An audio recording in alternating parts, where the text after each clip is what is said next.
Oui, merci Madame la maire, Monsieur le préfet, mes chers collègues. La pandémie de Covid-19 constitue sans doute le plus grand défi qu'auront eu à connaître notre civilisation, notre pays et notre ville en ce début de siècle. Tout d'abord, car brutale, inattendue et sans perspective évidente de sortie à court terme, la crise que nous traversons met à mal toutes nos conceptions de gestion publique et de décision politique. Aussi, en propos introductifs, permettez-moi d'exprimer en mon nom et en celui de mon groupe mon immense gratitude à toutes les forces vives de notre territoire. Je pense bien évidemment en premier lieu au personnel hospitalier qui fait directement face à la maladie et sauve au quotidien des milliers de vies, parfois au détriment de leur propre vie. Je pense aussi aux policiers et aux pompiers dont la mobilisation efficace et constante rend, malgré ce contexte anxiogène, possible notre lutte collective contre le virus. Je pense également aux salariés et employeurs des services essentiels, commerçants, artisans, taxis, livreurs, pharmaciens et bien d'autres, sans qui nulle subsistance ne serait possible. Je pense enfin aux agents de nos services publics, étatiques comme parisiens, qui s'acquittent avec courage de leur mission au service de la collectivité, là aussi parfois au péril de leur vie. Bref, mes pensées vont à toutes ces femmes et à tous ces hommes en première ligne face à cette crise. Face à cette pandémie, un constat difficile s'impose. La vie ne reprendra pas son cours normal avant longtemps, pas en France et encore moins à Paris et en Île-de-France.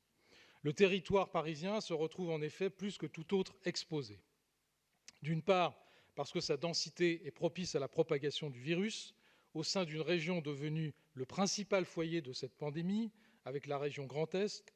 D'autre part, parce que son statut de pôle urbain majeur s'accompagne d'une pollution de l'air notable, vous l'avez dit tout à l'heure, Madame la maire, que l'on sait facteur de contagion et d'aggravation de la maladie. De fait, il est dès maintenant de notre responsabilité collective de définir à la fois avec une très grande précision et une très grande prudence les prochaines étapes de notre lutte contre ce virus. Les chiffres, mes chers collègues, publiés ce matin en Allemagne, qui est montré comme l'exemple de gestion de la crise, sont très inquiétants. Le taux de contamination est revenu à 1, ce qui signifie qu'on va reconfiner très rapidement. Madame la maire, si vous avez déjà présenté des propositions très concrètes pour la sortie du confinement de la capitale, celles-ci restent perfectibles et aménageables. Un certain nombre de mesures plus fortes, plus drastiques, devront s'y adjoindre. Tout d'abord, c'est une évidence, il faut envisager très rapidement de rendre obligatoire le port du masque partout et en implanter des distributeurs sur notre territoire municipal, à commencer bien évidemment par les transports en commun, comme le prévoit la présidente de la région Île-de-France. Certes, les juridictions administratives ont refusé aux collectivités la compétence en la matière, mais vous pouvez et devez, en tant que maire de Paris, porter ce sujet auprès de l'État, notamment en raison de la particulière densité de notre tissu urbain. Il faudra aussi engager la mise en œuvre de mesures de dépistage massives sur l'ensemble des populations de la capitale. On a déjà un certain nombre de pistes qui ont déjà été élaborées et priorisées sur certaines populations, mais ça ne suffit pas. Cela implique donc la mise à disposition, avant le 11 mai, de kits de tests et de locaux publics afin d'y ouvrir ces centres de dépistage du virus. Nous avons besoin de connaître tous, très rapidement, la liste de ces locaux le plus vite possible. Cet effort de détection devra par nature s'accompagner d'un meilleur isolement offert aux malades, dans les hôtels bien sûr, mais aussi dans tous les autres espaces disponibles, à commencer par les auberges de jeunesse parisiennes. Enfin, car le reflux définitif de l'épidémie devra passer par l'identification précoce de ces foyers de contamination, le développement d'un réseau de lanceurs d'alerte locaux serait une mesure particulièrement pertinente à inclure à notre dispositif futur. Tester, oui, mais isoler immédiatement, c'est la clé du succès. Et pour savoir isoler, il faut informer. Et donc, les maires d'arrondissement, les élus de proximité, au cœur des arrondissements, doivent y être associés de manière encore plus forte.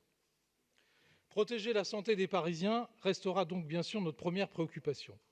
Mais nous devons aussi créer les conditions du redémarrage de la vie et de l'activité de notre capitale. Oui, la crise sanitaire s'est aussi muée en une crise généralisée, aux symptômes économiques comme sociaux. Ainsi, la prévision de croissance pour 2020 a d'ores et déjà été largement revue à la baisse, avec -8% dans le projet de loi de finances rectificative, un chiffre malheureusement en constante évolution. Ce sont bien les acteurs de l'économie réelle qui pâtissent le plus de cette paralysie de notre pays. L'activité du secteur privé français a en effet connu sa plus forte chute historique, plus forte qu'en 2008. Les effets de cet effondrement ne se sont pas fait attendre. Pôle emploi annonçait hier une hausse record du chômage à plus 7%, et notamment à Paris.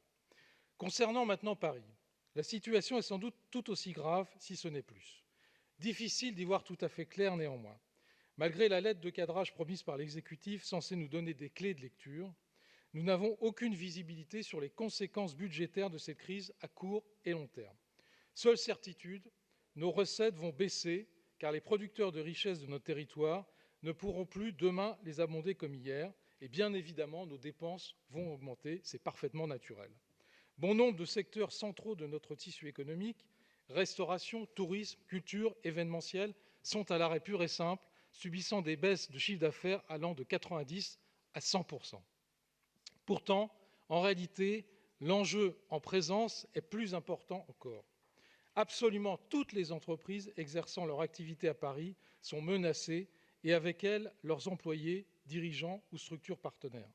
Le gouvernement et la région Île-de-France ont su entendre leurs peurs légitimes et c'est donc maintenant à la ville de Paris de renforcer son dispositif d'aide et de répondre plus efficacement et plus précisément à leurs besoins divers. Madame la maire, notre groupe vous a fait parvenir à la fin du mois dernier une lettre représentant un certain nombre de dispositions soutenues par les organisations professionnelles à l'unanimité, de nature à répondre à l'urgence du moment. Il conviendra tout d'abord que la ville abonde au fonds de solidarité mis en place par l'État pour les indépendants, auto-entrepreneurs et TPE, afin de leur verser sur le territoire parisien une prime complémentaire de 1 000 €, en plus des 1 500 € déjà octroyés. Il faudra lancer ensuite une étude sur l'opportunité d'indemniser une partie des pertes d'exploitation des structures les plus touchées.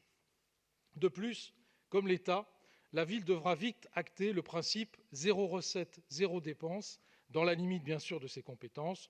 Je parle des loyers, des dépenses d'énergie, etc. Enfin, il s'agira de répondre par tous les leviers disponibles aux besoins spécifiques des secteurs les plus impactés. Renoncement à percevoir ce que j'appelle les recettes de poche, taxes de séjour, droits de voirie, renforcement de l'enveloppe pour le soutien des événements culturels sur les 2 prochains exercices, garantie de la ville aux prêts contractés par des entreprises de moins de 2 ans en manque de financement. Les entreprises et leurs salariés ne peuvent pas attendre à Paris le plan que vous prévoyez pour juillet. C'est maintenant qu'ils en ont besoin, c'est maintenant que nous devons sauver nos entreprises.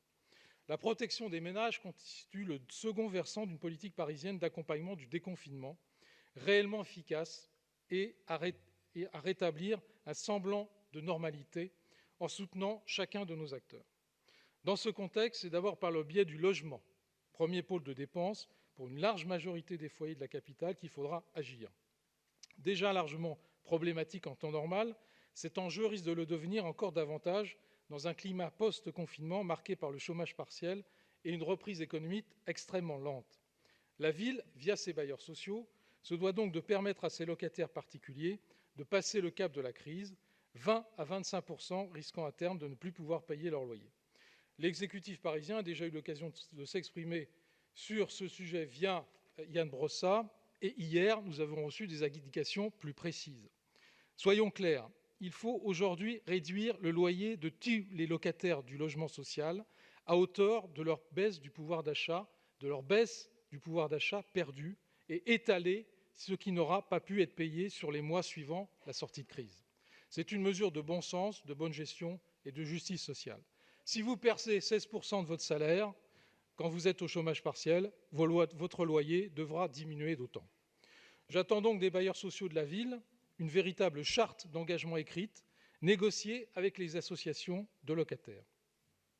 Le maintien de la sécurité des Parisiens est aussi une autre de nos préoccupations. Il est à craindre une résurgence de la délinquance qui toucherait évidemment non pas la délinquance sur les cambriolages, mais la délinquance sur la voirie. Elle touche d'ailleurs un certain nombre de quartiers du nord-est de la capitale, trouvant notamment leur illustration dans le 10e arrondissement, dans les rues du Faubourg Saint-Denis, Louis Blanc ou place Stalingrad, où le trafic de stupéfiants peut se maintenir, voire se développer. Dans ce cadre, ma collègue Déborah Pavlik se joint d'ailleurs à l'intervention de la maire du 10e arrondissement, demandant qu'une action résolue soit menée contre ce phénomène qui pourrit la vie des habitants de ce quartier. De manière plus générale, il nous semble essentiel que des propositions concrètes soient faites conjointement par la préfecture de police et l'adjointe à la sécurité, afin que l'espace public parisien soit sécurisé avant le 11 mai. Enfin, à plus long terme, à très long terme, il faudra évidemment repenser à l'aune de cette crise notre organisation urbaine jusque dans ses fondamentaux. Se loger, se déplacer, user de l'espace public, conception ancienne, adaptée aux enjeux sanitaires nouveaux. La question de l'adaptation du projet olympique de 2024 ne devra pas non plus être oubliée. Je ne m'étendrai pas sur ce sujet, mais je ne doute pas que notre Conseil aura l'occasion de longuement discuter de ces questions pour les années à venir. Reste maintenant à faire un constat très simple. La fin de cette épreuve reste un horizon lointain. Ces mesures sanitaires, économiques et sociales devront s'appliquer longtemps parce que les Parisiens et autres usagers de la capitale ne sauraient être abandonnés à leur sort. Parce que tout fléchissement nous replongerait tout mécaniquement dans les affres de la crise. Aussi, ne reproduisons pas les erreurs du passé et faisons preuve de transparence. Madame la maire, nous comptons sur vous pour éclaircir la nature des mesures que vous nous proposez, leur impact concret et surtout leur calendrier. Vous devez aussi publiquement faire la transparence sur la réalité chiffrée de cette épidémie dans notre capitale. Cet enjeu est impérieux à l'heure où la fin du confinement se profile et où les comportements à risque profitent des beaux jours pour ressurgir. Je vous remercie.